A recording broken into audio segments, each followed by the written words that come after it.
मेरे प्रिय बच्चे, भक्तिमय YouTube चैनल में तुम्हारा स्वागत है। वीडियो अच्छा लगे तो चैनल को सब्सक्राइब करना मत भूलना। जो हुआ अच्छा हुआ, जो हो रहा है अच्छा हो रहा है, जो होगा वो भी अच्छा ही होगा। भगवद गीता। मनुष्य का मन हमेशा अतीत की यादों या भविष्य की चिंताओं में उलझा रहता है। हम अक्सर अपने बीते हुए पलों पर पछताते हैं या भविष्य की चिंता में डूबे रहते हैं, जिससे हमारा वर्तमान क्षण व्यर्थ चला जाता है। लेकिन सच्चा सुख और सफलता उन्हीं को मिलती है जो वर्तमान में जीना सीख लेते हैं। भगवान शिव, श्री कृष्ण और बुद्ध ने भी यही सिखाया कि अतीत को भूलो, भविष्य की चिंता मत करो, बस वर्तमान को पूरी तरह से जियो। इस लेख में हम समझेंगे कि वर्तमान में जीना क्यों महत्वपूर्ण है, इसके क्या लाभ हैं और इसे अपने जीवन में कैसे अपनाया जा सकता है। वर्तमान में जीना क्या है? वर्तमान में जीने का अर्थ है अतीत के पछतावे और भविष्य की चिंता को छोड़कर पूरी तरह से अब में रहना।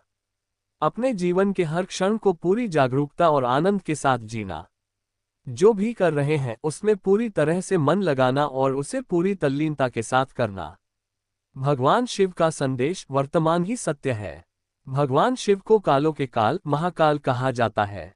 वे हमें सिखाते हैं कि समय को बांधना असंभव है। अतीत बीत चुका है, उसे बदला नहीं जा सकता। भविष्य अनिश्चित है, उसे अभी से नियंत्रित नहीं किया जा सकता। केवल वर्तमान ही हमारे हाथ में है और वही सत्य है। अतीत और भविष्य की चिंता क्यों हानिकारक है? अतीत में जीने के नुकसान। हम बार बार अपनी गलतियों और बुरी यादों को सोचकर दुखी होते रहते हैं। बीते हुए समय को याद कर हम अवसरों को खो देते हैं। पुरानी बातों का बोझ हमें आगे बढ़ने नहीं देता। भविष्य की चिंता के नुकसान। हम उस चीज की चिंता करते हैं जो अभी हुई ही नहीं है। भविष्य की योजनाओं में इतना उलझ जाते हैं कि वर्तमान को खो देते हैं। चिंता करने से कुछ हल नहीं होता, बल्कि केवल मन में तनाव बढ़ता है। वर्तमान को न जीने से मानसिक और शारीरिक नुकसान। निरंतर तनाव और चिंता से डिप्रेशन, उच्च रक्तचाप और हृदय रोग जैसी बीमारियां हो सकती हैं। मन में बेचैनी बनी रहती है, जिससे हम खुश नहीं रह पाते। रिश्ते प्रभावित होते हैं क्योंकि हम अपने प्रियजनों के साथ वर्तमान नहीं जीते। वर्तमान में जीने के फायदे। मानसिक शांति और सुकून। जब हम अतीत और भविष्य की चिंता छोड़कर अब में जीते हैं तो हमारा मन शांत रहता है। जीवन में अनावश्यक तनाव और चिंता समाप्त हो जाती है। जीवन का पूरा आनंद लेना। हर छोटी चीज का आनंद लेने की आदत बनती है। सूर्यास्त देखना, पेड़ों की हरियाली महसूस करना, बच्चों के साथ समय बिताना, ये सब हमें खुशी देते हैं।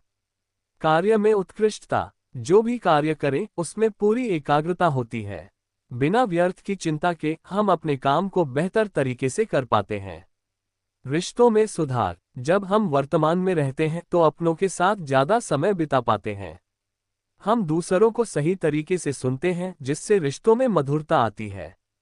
सफलता और आत्मनिर्भरता। सफल लोग हमेशा वर्तमान पर ध्यान देते हैं, जिससे वे अवसरों का पूरा उपयोग कर पाते हैं।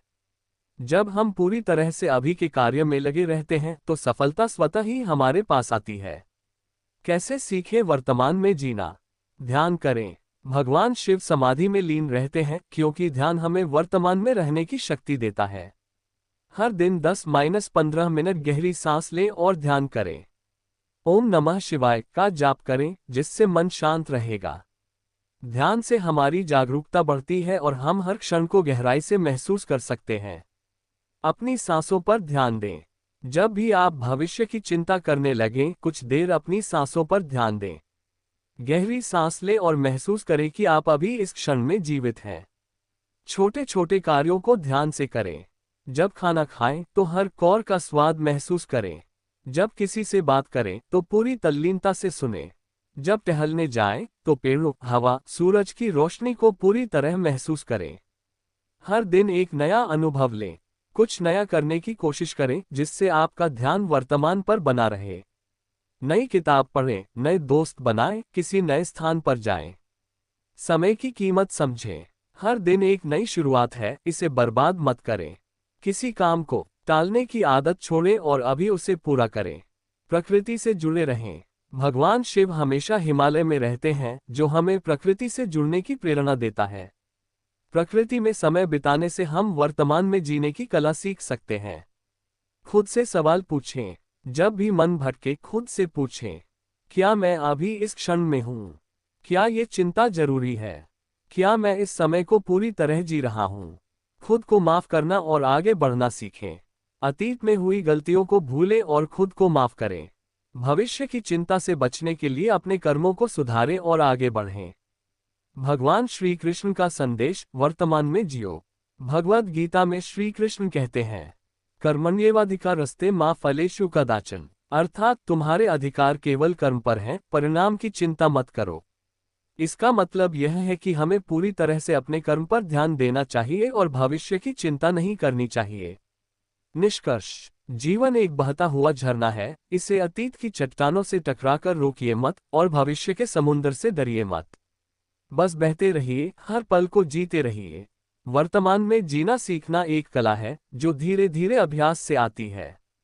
भगवान शिव, श्री कृष्ण और बुद्ध ने हमें यही सिखाया कि अतीत गया, भविष्य अनिश्चित है, लेकिन वर्तमान ही हमारा सच है। तो आइए इस क्षण को पूरी तरह जिएं, हर छोटी चीज का आनंद लें और अपनी जिंदगी को खुशहाल बनाएं। हर हर महादेव।